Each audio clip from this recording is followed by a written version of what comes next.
Hello, this is Matt on the Moon Lambo channel. You know, life can be really, really weird sometimes.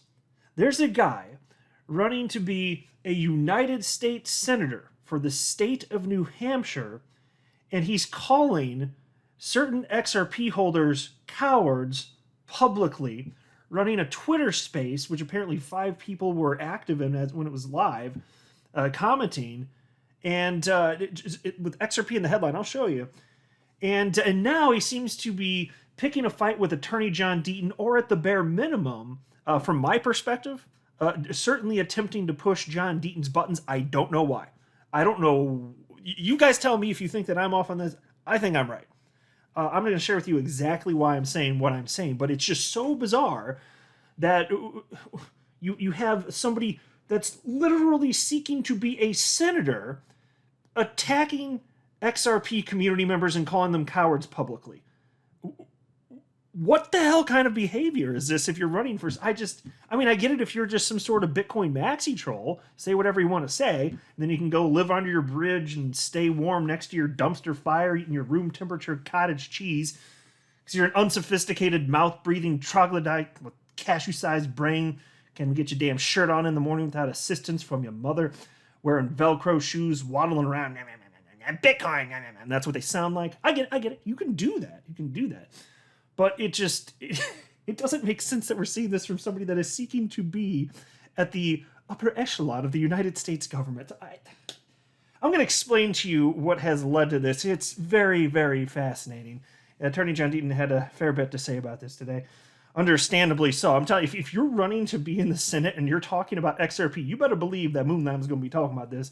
You guys let me know what you think. I'll share with you my opinion along the way. But before going any further, I do want to be clear. I do not have a financial background of any kind. I am not offering financial advice, and you definitely should not buy or sell anything because of anything I say or write. I'm just an enthusiast who enjoys making YouTube videos about crypto-related topics, but just as a hobby and just for fun. Now, you'd be hard-pressed to find somebody doing more for the XRP community than Attorney John Deaton. Single-handedly beating back the SEC with this stick. Well, I know Ripple's fighting them too. I get it. I understand. But I'm just saying, like, what he's doing is incredibly appreciated by the entire community and rather impressive. In fact, you may be aware of this, may not, but at the pretrial hearing yesterday at the courthouse in New York, so there was, of course, Ripple and the SEC in person. I think it was the first time they were in person in front of Judge Netburn. And Attorney John Deaton went there. And meanwhile, so John Deaton doing everything under the sun, everything possible to help the XRP community. What other organization? Is there anybody out there helping? Is it just like Ripple and John Deaton, right? That's Empower Oversight. You could argue that they're helping. But other than that, who else is actually doing anything? And so there's this tweet from Wheezy, which I thought was pretty clever and rather poignant, and he wrote the following. Those who were in attendance at the Ripple vs. SEC hearing today in support of the space. And then he lists 7 entities, well, one of them's a person, John Deaton, that's number 7. So list them all out. And then there's a little X next to the ones that didn't go, which is all of them. And then there was a check next to the one that did go, which was John Deaton. But the ones that didn't go, these are big names that are just silent regarding the case, frankly, almost entirely. Blockchain Association, you've got the Chamber of Digital Commerce, you've got Digital Currency Group, you've got Blockchain Advocacy Coalition. They're not advocating for anybody that likes XRP, apparently. You got Coin Center, you got ABCA Online, everybody's silent. But thankfully, we have John Deaton leading the charge for about 68,000 XRP holders at this moment. So what led to this with this U.S. senator going into, I don't know, I don't even know what you would call this behavior. What would you call, you guys tell me what this behavior is here. What led to this is there's a space on Twitter, so you could, for those of you not familiar, you can it's basically like a live chat. Anybody with a microphone can jump in and start their own space, and then people can be invited to speak, and it's in real time. It's kind of cool, actually, and it actually translates better than you might expect, speech to text on the screen in real time, so it's pretty cool stuff, actually. Well, Roger Ver jumped into this guy's space. This is the guy that was running the space. He's the one running for U.S. Senate. This is Bruce Fenton. This is him right here. So you can see as he describes himself running for U.S. Senate for New Hampshire. So he was running this space, and then Roger Ver happened to have joined. And from what I saw, and I wasn't there, but there were like 500 people in this space on Twitter. And Roger Ver was speaking. And by the way, I got to tell you, a little bit about his background for you guys that are not aware. He's like the earliest of the early investors in Bitcoin. He was buying lots of Bitcoin for under $1.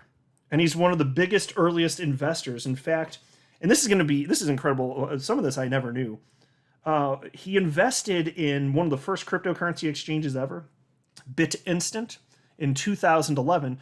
And this part is the part I found to be most fascinating. So we all know the three creators of XRP and the XRP ledger, right? It's Jed McCaleb, and it's Arthur Bretto, David Schwartz. And Jed McCaleb's the one that came up with the idea for creating a cryptocurrency that's like Bitcoin but without mining. That was the initial idea.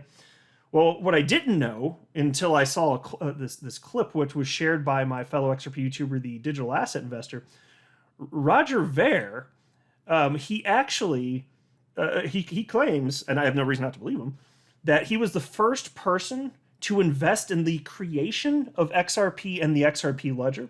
And he says in 2011, he invested personally over $100,000. And then he went on to rail against the SEC and what they've been doing just in a general sense in this clip that was shared by DAI. And so it's just been interesting. So he's certainly not a member of the XRP community, but he's invested in a ton of different projects. XRP happened to be one of them. He ended up going on to be a big proponent, obviously, for Bitcoin Cash. For those of you that have been in the space for a while, you're probably aware of that.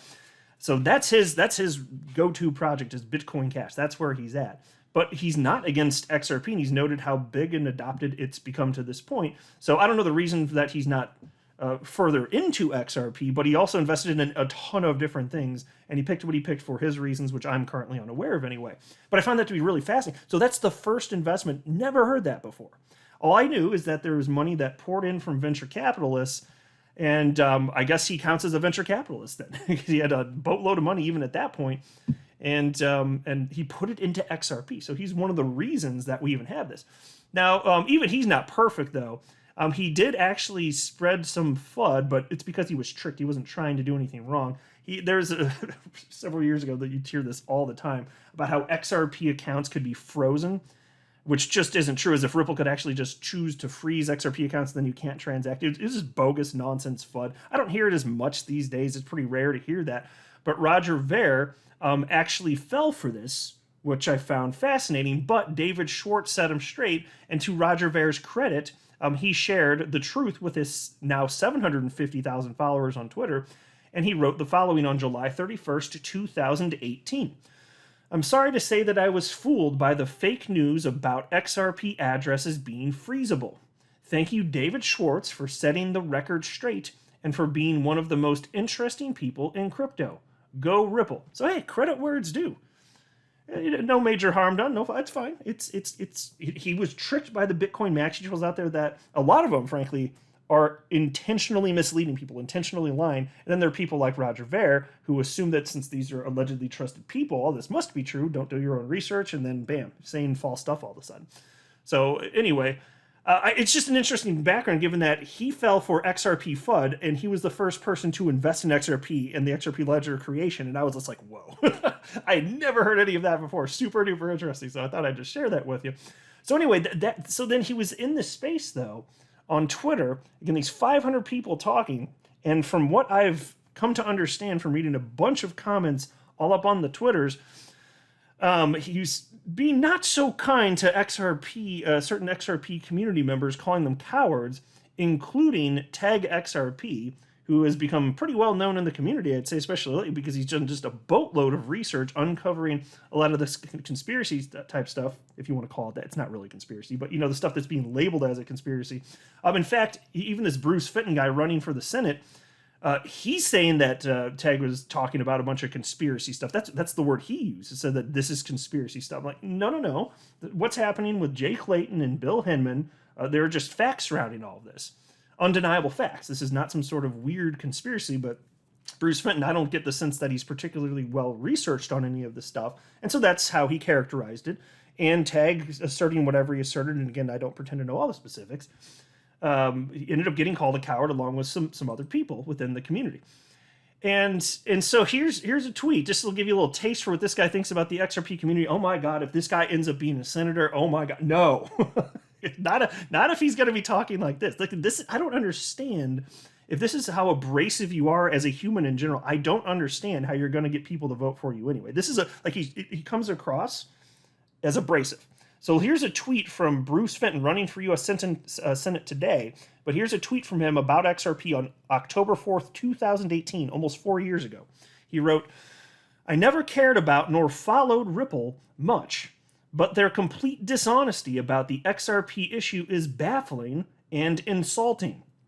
Their lies are going to turn me from indifferent to an active enemy of the project/company." Oh, there we go. So an active enemy of Ripple and XRP.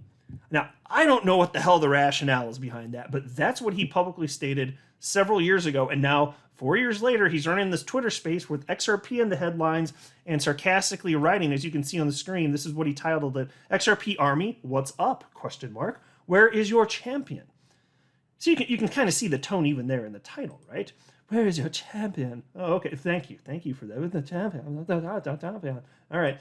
Go back to Under Bridge. Now, where's the next? This is the tab I wanted. Okay, so check this out. Here's about where John Deaton ended up jumping in here. Yeah, so Tag XRP here wrote, "I've been hearing Bruce Fenton," so again, that's the name of the guy running for U.S. Senate. "I've been hearing Bruce Fenton calling us cowards on his live stream that he put up with no notice whatsoever and expected everyone to just join in. Mind everyone, this guy is running for Senate." Procoin News, good headline here. Yeah, a good headline for Moon Lambo Hot Jam as well. Yeah, if you're running for United States Senate and you start speaking a bunch of jibber jabber about XRP and offending people within the community, you better believe that it's going to garner a lot of attention, because as it turns out, our community is actually pretty large, and it's a community full of just a ton of good people, but also the most under-attacked community on the entire planet for a ton of reasons, which I've been highlighting for a number of years that I've been running this channel. So then somebody else jumped in and wrote to Tag and said, "Yeah, did anyone have a heads up on this? One guy got on and said he just happened to see it going on. I bet he just did it spur of the moment, so no one had a chance to even get on with him." And then this is where Bruce Fenton jumped in and he wrote, "There were 500 people in the room. Tag XRP and other trolls were available to tweet, but unwilling to actually back up what they say. Still waiting for the XRP champion." So you can see a bit of a sarcastic tweet from Bruce Fenton there, which is interesting to me. And again, I can't speak to the specifics of what happened in the actual Twitter space, but I can tell you that Tag XRP has had no trouble backing up the things that he stated. It's pretty much just facts. And it's reasonable for, I speculate, all sorts of people in the community speculate, but when I speculate, I note that I'm speculating and I separate that from what I know to be actual facts, right? And so Tag XRP will do the same thing there. And then somebody else jumped in and wrote, "I think Attorney John Deaton would be the main person. I'd really like to hear your side on everything as well, but John Deaton is in the know as he represents all of us." And so then Bruce Fenton wrote something which comes off as sarcastic to me. "John, are you the champion?" It's just that's like kind of a weird thing to write, isn't it? Are you the champion? The XRP champion. Okay. John Deaton did respond though. He wrote, "Let's see. I won a few basketball tournaments, and in the Marines, I was the company pugil stick. I don't know if I'm saying that right. And hand-to-hand combat champ until I got my ass kicked by the battalion champ. Are you the guy that allegedly called me and a couple of my friends cowards?" And Bruce responded, "I was specifically talking about people like Tag XRP who troll online, but then won't back it up. Happy to speak anytime." So I'll just pause to note, and John Deaton ends up saying about the same thing. Tag XRP is not a troll, and he is backing up what he says with facts. Again, you separate that from some of the speculation, but he's asserting, here are facts. You don't like the facts? Well, sorry, you're not entitled to your own facts. If you don't think that these are right, though, you better prove. Bring some evidence as to how these facts are not actually facts, they're incorrect, fine. But I'm not seeing that either. And so John Deaton wrote, "First, Tag is far from a coward. I've been occupied. I have great employees, but they are a bit stubborn about the direct deposit clearing every 2 weeks and then fighting the SEC. I'd be happy to talk, debate, or... Wait, did the SEC hire you to get me to tweet something I shouldn't? Which is kind of funny. At this point, I'm kind of wondering, frankly. And then Bruce Fenton responded to John and wrote, maybe we can find a time tomorrow, this week for sure. I think around 4 p.m. tomorrow or Thursday works, or later. And so that was yesterday, June 7th. And to that point, Attorney Deaton had not responded. But if you have been following what's been going on in the community, then you know that John had a really busy day yesterday. So Bruce Fenton earlier today wrote, because he didn't get the response that he was hoping and expecting, he wrote, where are you at, John? And John did end up responding today. He wrote, let's see. I was in court in New York City yesterday and did a live stream at 7 p.m. Then I was up late researching amicus filings that had been filed in cases before Judge Torres in the Southern District of New York, then wrote a letter to the judge filed at 9 a.m. Now I'm boarding a flight to attend consensus in Austin. John, you had plenty of free time. That was like nothing, right? You can just snap of a finger, right? Obviously, he was very busy, and he just let Bruce Fenton know he didn't respond because he's been very busy. But Bruce Fenton wasn't having that, and he had a little bit of snark in here. This is what I think. Here's what he wrote. Bruce Fenton wrote to John Deaton, said, you took the time to reply, but didn't answer. You were tagged over 100 times by your community as the champ. If you are willing to speak sometime, we can set a time. Maybe someone less busy in the XRP army can serve as a stand-in for Tag, who is not willing to back his claims. Oh my God. So again, John Deaton had just finished saying in the tweet that's on your damn screen right now, hey, I've actually been really busy doing more than most humans do in a typical day. And then this Bruce Fenton guy said, you took the time to reply, but you didn't answer? And you were tagged so much. My gosh, do you even understand how Twitter works, Bruce Fenton? So that tweet from Bruce Fenton, John Deaton retweeted, and he had some things to say about this. And so the way that John Deaton took the tweets from Bruce Fenton, it's about the same way I took it. It seemed clear to me that this guy, he's just abrasive. I don't even know if he's trying to be, if that's just who he is. He's just an abrasive person that rubs people the wrong way, but it's not pleasant the way that you can just tell he's like jabbing and snarky, and I don't like it, frankly.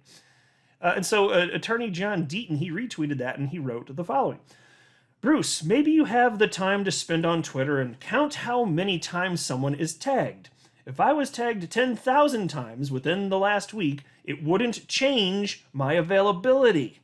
Quit acting like people are scared to engage or debate you based on your immediate timetable.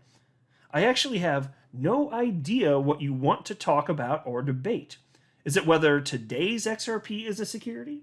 If so, I have written detailed threads laying out my analysis on why it isn't. Is it whether the XRP ledger is centralized or decentralized? I put out threads on that as well. Is it challenging my claim that Hinman violated criminal conflict laws or Title V? I've laid that out in detail. Is it regarding the Ether free pass and the timeline I've challenged anyone to dispute? If it is one of the above, and considering you have a lot of time on your hands, why don't you respond to one of those threads articulating your position and opposition, and if you show that you seriously want to debate, we will set it up. I'm sure it will get thousands of views. Let me just pause right here. I get it, this guy, I don't know that he has much support, but he's actually running for a United States Senate position in the state of New Hampshire. I'm looking at how he has approached John Deaton, and I'm sitting here thinking, if I'm John Deaton, do I want to engage with this particular creature that nature created? Do I want to do that? So, and he's not, John Deaton, he's got the fire in his belly. You know what I'm saying? Like he's not about backing down. It's more like, should this guy who's running for Senate even be taken seriously? That's the question, which is what part of why this is so amazing. Like, is this real life? This is so weird. Life is weird, though, sometimes. Anyway, Attorney Deaton continues. If he said, here we go. If it is one of the above, and considering you have a lot of time on your hands, why don't you respond to one of those threads, articulating your position and opposition, and if you show that you seriously want to debate, we will set it up. I'm sure it will get thousands of views. My positions have been laid out in detail for 18 months due to the fact that I represent 68,000 XRP holders as amicus counsel in the SEC versus Ripple and XRP case. You keep tagging me to talk or debate, assuming I know what you want to talk or debate about. Lay it out, because, quite frankly, you're coming off very suspect. Some say it's for attention for your Senate run. I've been told that you've been asked questions about payments or contributions from certain people that might have ulterior motives, but you haven't answered. Let me just pause. From my perspective, you've heard the whole thing is there's no such thing as bad press. That's not true. I don't see how anything that is going on here, the way he's been, I don't see how any of this would help his attempt to become a senator in the United States. Attorney Deaton continues. Personally, I don't care what your motive is. If you're challenging something I've said and think I'm afraid to engage you, well, you might want to stop smoking whatever it is that is making you delusional. I will be back in my office next week. And then he goes on to cite some contact information. And he says, call and make an appointment and we can meet in person.